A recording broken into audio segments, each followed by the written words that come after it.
السلام علیکم، میرا نام ثناء اللہ ہے۔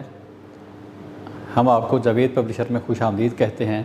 آج ہم کڈز زینہ اردو کلاس اول کے لیے سبق نمبر 8 پڑھیں گے۔ عزیز اساتذہ اور طلباء، آج ہم سبق نمبر 8 دیس ہمارا پاکستان پڑھیں گے۔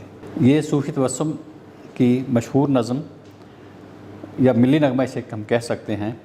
دیس ہمارا ہم کو پیارا، ہم سب کی آنکھوں کا تارا، اپنے دیس پہ ہم قربان، دیس ہمارا پاکستان۔ آزادی ہے شان ہماری، آزادی ہے آن ہماری، آزادی اپنا ایمان، دیس ہمارا پاکستان۔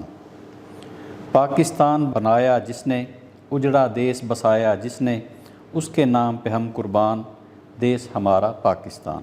عزیز طلباء، اس میں کچھ الفاظ استعمال ہوئے ہیں جو ان کا میں تلفظ آپ کے سامنے دہراتا ہوں۔ پہلا لفظ ہے قربان، شان، ایمان، بسایا اور اجڑا۔ یہ چند الفاظ ہیں جن کے معنی میں دہراتا ہوں۔ دیس کا مطلب ہے وطن، ملک۔ ایمان کا مطلب یقین۔ قربان کا مطلب جان وارنا، جان قربان کرنا، جان نثار کرنا۔ اجڑا مطلب برباد۔